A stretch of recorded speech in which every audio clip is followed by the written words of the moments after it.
Assalamualaikum warahmatullahi wabarakatuh. Izin perkenalkan, saya Bima Taratri Pamukas dari kelas Manajemen 802. Di sini saya akan mempresentasikan untuk ujian akhir semester mata kuliah Masinis Big Data. Jadi yang pertama ini saya disuruh memilih dataset itu. Saya mengambil tema kesehatan dengan judul Medical Cost Personal Dataset. Jadi yang pertama ini diminta business understanding-nya untuk rumusan masalahnya, bagaimana membangun model regresi yang dapat memprediksi biaya medis atau charge seorang individu berdasarkan usia, jenis kelamin, BMI, jumlah anak, status merokok, dan wilayah tempat tinggal menggunakan dataset medical cost personal dataset. Jadi di sini ada variabel dalam datasetnya, eh, ada variabel age, tipenya numerik, keterangannya untuk usia individunya. Untuk variabel seks ini kategorikal, tipenya dan keterangannya jenis kelamin. BMI di sini tipenya numerik, untuk keterangannya body mass index. Untuk variabel children, tipenya numerik dengan keterangan jumlah anak atau tanggungannya. Untuk variabel smoker, tipenya kategorikal. Untuk keterangannya statusnya merokok. Dan variabel region untuk tipenya kategorikal, untuk keterangannya wilayah tempat tinggal. Dan variabel terakhir ada charge untuk tipenya numerik kontinu, biaya medis atau asuransi yang dibebankan. Jadi untuk variabel target di sini saya akan mengambil charge. Charge ini merupakan variabel numerik kontinu sehingga sesuai dengan permasalahan regresinya. Untuk kriteria keberhasilan di sini ada keberhasilan model akan diukur menggunakan beberapa metrik. Untuk R persegi sini ada coefficient of determination. Semakin tinggi nilai R perseginya, semakin baik kemampuan model menjelaskan variasi biaya medisnya.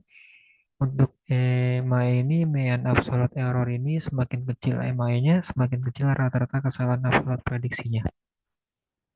Untuk RMSE, root mean squared error-nya semakin kecil RMSE-nya, semakin kecil kesalahan prediksi model dengan penalti lebih besar terhadap kesalahan yang besar. Jadi target keberhasilan dapat digunakan itu adalah R persegi setinggi mungkin dengan target minimal sekitar 0,70 sebagai indikator model yang cukup baik. Untuk yang kedua ada main serendah mungkin. Untuk yang RMC-nya serendah mungkin. Model tidak mengalami overfitting yang besar antara data training dan testing. Yang kedua di sini ada data understanding-nya diminta untuk memuat dan melihat data. Untuk di sini ada import pandat SPD-nya untuk codingnya, untuk kode-kodenya, dan hasil yang diharapkan adalah untuk ukuran datanya itu di 1338,7. Untuk kolom numerik di sini ada age, BMI, children, dan charge. Untuk kolom kategori kali sini ada sex, smoker, dan region. Untuk target di sini ada charge, ada float. Dan selanjutnya diminta masalah kualitas datanya.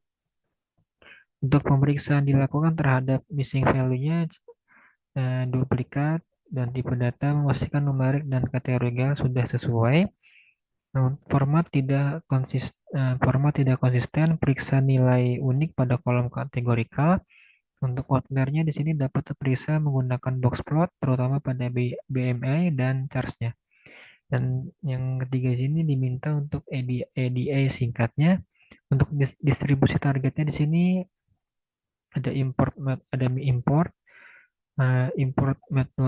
metal plodip, dan import seaborne-nya. Untuk interpretasinya di sini ada charge cenderung miring ke kanan untuk karena terdapat sebagian individu dengan biaya medis sangat tinggi. Untuk korelasi fitur numerik dengan target, untuk datanya seperti berikut kodenya. Untuk interpretasinya di sini ada S memiliki hubungan positif dengan charge, semakin tinggi usia, biaya cenderung meningkat. BMI juga memiliki hubungan positif tetapi lebih lemah dibandingkan usia. Untuk children memiliki hubungan yang relatif lemah dengan charge-nya. Variabel perokok perlu diperhatikan karena status perokok merupakan salah satu faktor yang sangat berkaitan dengan tingginya biaya medis. Dataset Kyle ini juga menetapkan smoking status sebagai faktor penting dalam prediksi biayanya.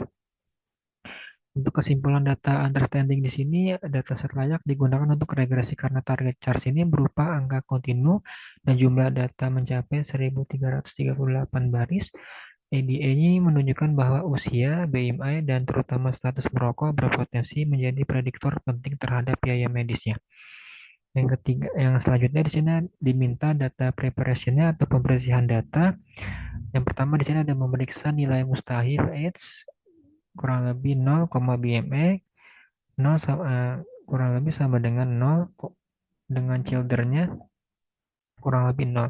Nilai numerik yang hilang dimutasi menggunakan median, sedangkan nilai kategorikal menggunakan modus. Dan ini dan selanjutnya ada outlier ini pada variabel numerik diperiksa menggunakan metode QR. Nilai yang terbukti tidak masuk akal di tangan atau dihapus dengan alasan agar tidak mengganggu model regresinya. Untuk menghapus data tidak relevan, di sini ada kolom yang tidak berhubungan dengan prediksi biaya medis dihapus. Baris duplikat dihapus agar tidak terjadi pengulangan data. Dan hasil akhirnya data diperiksa kembali setelah preprocessing, tidak terdapat missing value, dan dataset siap digunakan untuk tahap modeling pada CRISPR-DM, misalnya linear regression, random forest regression, atau gradient boosting regression. Dan di sini untuk yang terakhir diminta untuk modelingnya pemisahan X dan Y. Untuk S ini sama dengan age, sex, BMI, children, smoker, dan region. Untuk EAD sini sama dengan charge. Data dibagi menjadi 80% dan latih dan dan data dibagi menjadi 80% data latih dan 20% data uji dengan random step sama dengan 42. Untuk fitur kategorikal di sini ada smack smoker dan sex smoker dan region perlu diubah menjadi numerik menggunakan one hot encoding. Dan kedua ada pelatihan model. Model utamanya di sini ada multiple linear regression atau regresi linear berganda. Dan yang kedua ada model tambahan untuk perbandingan dapat menggunakan random forest regressor. Dan yang ketiga ada evaluasi dapat menggunakan MEA, RMSE, dan R persegi. Untuk persamaan regresi linear di sini setelah dilakukan one hot encoding bentuk umumnya untuk charge ini sama dengan age, children, sex, smoker, dan region. Nilai intercept di sini dan masing-masing coefficient diperoleh setelah model linear regression dilatih. Coefficient menunjukkan pengaruh setiap fitur terhadap prediksi charge-nya. Dan di sini saya juga mencantumkan untuk tautan dataset tersebut. Sekian, terima kasih. Assalamualaikum warahmatullahi wabarakatuh.